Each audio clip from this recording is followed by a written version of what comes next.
அனைவருக்கும் வணக்கம். நேற்று பாப்பாவோட இங்கிலீஷ் கையெழுத்தை அனைவருமே பார்த்துருக்கீங்க. எல்லாருமே சொன்னீங்க பாப்பாவோட கையெழுத்து அழகாக இருக்குது, நல்லா இருக்குது. அது நிறைய பேர் குறிப்பிட்டு எழுதியிருந்தாங்க. AIOT இதெல்லாம் நிறைய டிஃப்ரென்ஸ் இருக்குது. அந்த கையெழுத்துக்கும் பாப்பாவோட கையெழுத்துக்கும் நிறைய வித்தியாசம் இருக்குது. அந்த மொட்டை கடுதாசி பாப்பாவோட கையெழுத்தே கிடையவே கிடையாது, 100% அப்படிங்கிறத எத்தனையோ பேர் தன்னுடைய கருத்தை கமெண்டில் போட்டிருந்தீங்க. பாப்பாவோட அந்த இங்கிலீஷ் கையெழுத்து பார்த்தீங்கன்னாக்க 2022 எழுதின கையெழுத்து தான். நம்மக்கிட்ட 2019, 20, 21 இந்த மாதிரி உள்ள கையெழுத்து கூட நம்மக்கிட்ட இருக்குதுங்க. ஆனாலும் நம்ம 2022 கையெழுத்தை போட்டால் தான் டிஃப்ரென்ஸ் கண்டுபிடிக்க முடியும் அப்படிங்கிற ஒரு காரணத்தால் தான் நான் 2022 எழுதினதை காமிச்சேன். அதிலிருந்தே நமக்கு நல்லா தெளிவாக தெரிய வருது பாப்பாவோட கையெழுத்துக்கும் அந்த மொட்டை கடுதாசியில் இருக்கக்கூடிய கையெழுத்துக்கும் எவ்வளவு வித்தியாசங்கள் இருக்குது அப்படிங்கிறது நமக்கும் தெரியும். அது மட்டும் இல்லாத அதை நம்ம சாஃப்ட்வேரில் போட்டு பார்த்துட்டோம். அப்போவும் சொல்லிட்டாங்க அது பாப்பாவோட கையெழுத்தே கிடையாது அப்படிங்கிறது தான். 2 கையெழுத்துக்கும் உள்ள ஒவ்வொரு எழுத்துக்கும் உள்ள வித்தியாசங்கள் இத்தனை % இருக்குது அப்படிங்கிறதையும் சொல்லிடுச்சு. ஆனால் இந்த நாள் வரைக்கும் உண்மை வெளியே வராமல் மறைமுகமாகவே இருந்துக்கிட்டு இருக்குங்க. கண்டிப்பாக ஒரு நாள் இல்லை ஒரு நாள் நீதி நிலைக்கும். ஜஸ்டிஸ் ஃபார் ஸ்ரீமதி அப்படிங்கிறது உண்மையாலுமே ஜஸ்டிஸ் கிடைக்கும். குற்றவாளிகளுக்கு தக்க தண்டனை கிடைக்குங்க. இன்றைக்கி பாப்பாவோட தமிழ் கையெழுத்தை தான் நம்ம பார்க்குறோம். தமிழ் கழுத்தில் பார்த்திங்கனாக்கா நான் மாலை போட்டிருந்தேன். ஓம் சக்தி கோயிலுக்கு மாலை போட்டிருந்தேன். அப்போ நான் கேட்டேன் பாப்பா கிட்ட, கண்ணு எனக்கு இந்த 2 பாட்டையும் எழுதி கொடுக்கண்ணு அப்படின்னு சொல்லி ஓம் சக்தியோட பாட்டை எழுதி தர சொல்லி நான் பாப்பாட்ட கேட்டேன். அப்போது பாப்பா என்ன பண்ணனா அப்படின்னா யூடியூப்பில் போயிட்டு அந்த பாட்டை எடுத்து அது பாட பார்த்து எழுத்தை பார்த்து எழுத கிடையாதுங்க. பாட்டு பாட பாப்பாவாக எழுதின எழுத்துக்கள் தான் இது. அந்த பாட்டை கேட்டு எழுதின எழுத்துக்கள் தான் இந்த ஓம் சக்தியோட பாடல்கள். அப்போது பாட்டை கேட்டு ஓம் சக்தி பாடலை எவ்வளவு அழகாக எவ்வளவு தெளிவாக பாப்பா எழுதியிருக்கா அப்படிங்கிறத நீங்கள் அனைவரும் பார்க்கணும். பாப்பா இத்தனை பேஜ் தமிழ் கையெழுத்தை பாப்பாவோட தமிழ் கையெழுத்தை காட்டியிருக்கோம். இந்த பேஜில் பார்த்தீங்கன்னாக்கா எங்கேயாவது அடித்தல் திரித்தல் இருக்கா அப்படிங்கிறத நீங்களே சொல்லுங்கள்.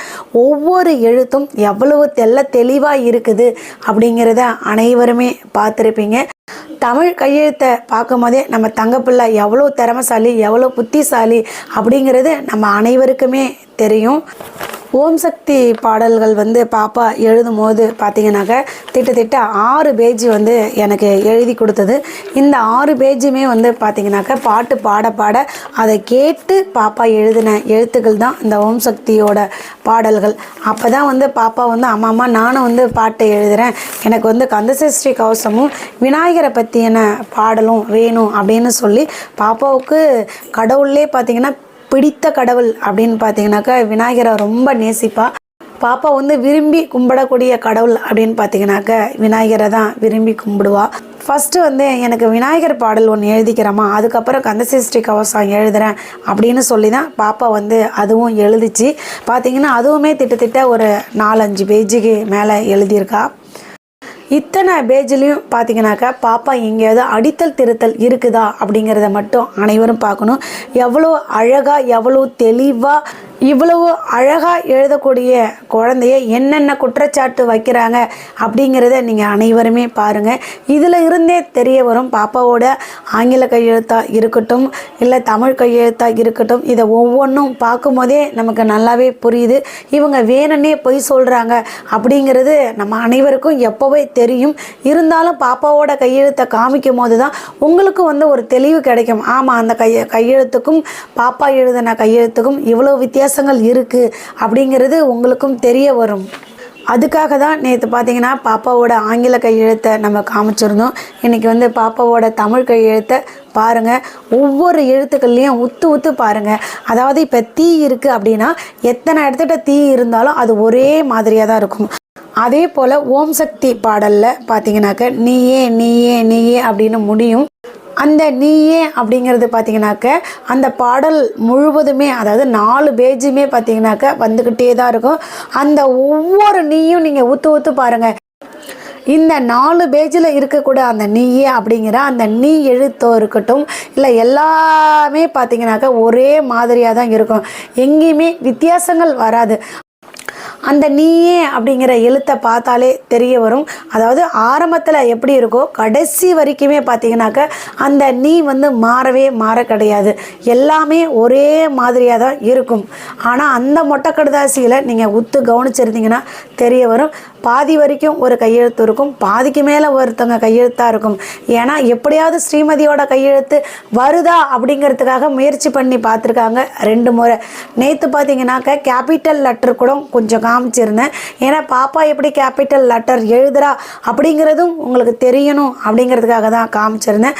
அதில் உள்ள கேபிட்டல் லெட்டரையும் நீங்கள் உத்து பார்த்துருப்பீங்க. அந்த எழுத்துக்களும் வித்தியாசம் தெரிஞ்சிருக்கும்.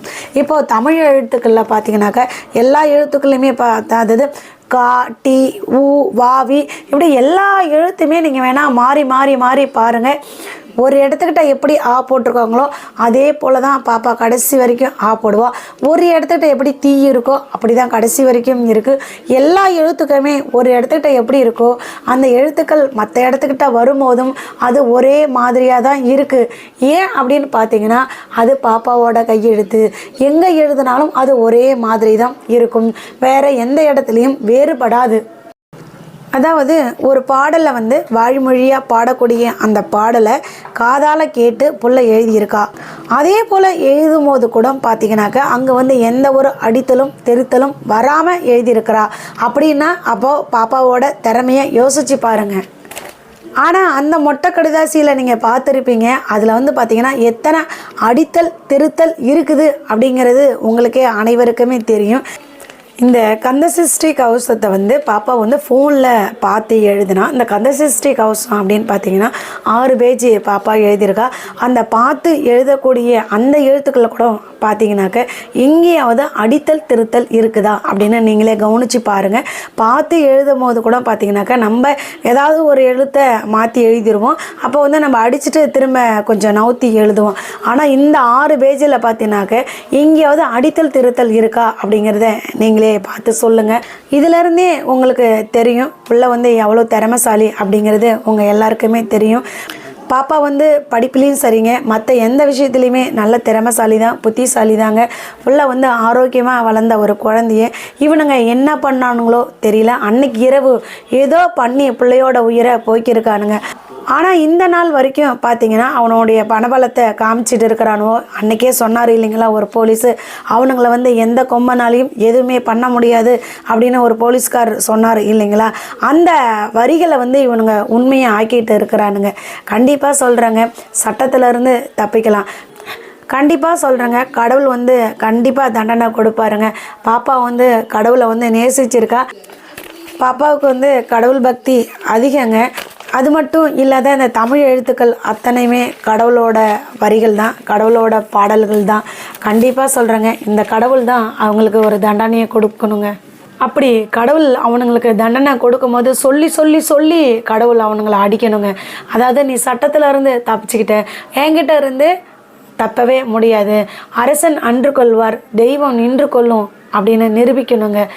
கண்டிப்பாக தெய்வம் நின்று கொள்ளும் அப்படிங்கிற நம்பிக்கையோடையே நம்ம பயணிச்சுட்டு இருப்போங்க. Justice for Srimathi. பாப்பாவோட இந்த கையெழுத்தை பார்க்கும்போது நம்ம அனைவருக்குமே இப்படி ஒரு அழகு குழந்தைய நம்மளால் நேரில் பார்த்து பேச முடியலையே அப்படின்னு ஏக்கங்களும் வருத்தங்களும் ஒவ்வொரு மனசுக்குள்ளாரையும் இருந்துக்கிட்டு தாங்க இருக்குது. இப்படி ஒரு அழகு குழந்தைய அந்த புறம்போக்கு நாய்ங்களுக்கு எப்படி தான் பிள்ளையோட உயிரை போக்குறதுக்கு மனசு வந்ததுன்னே தெரியலங்க.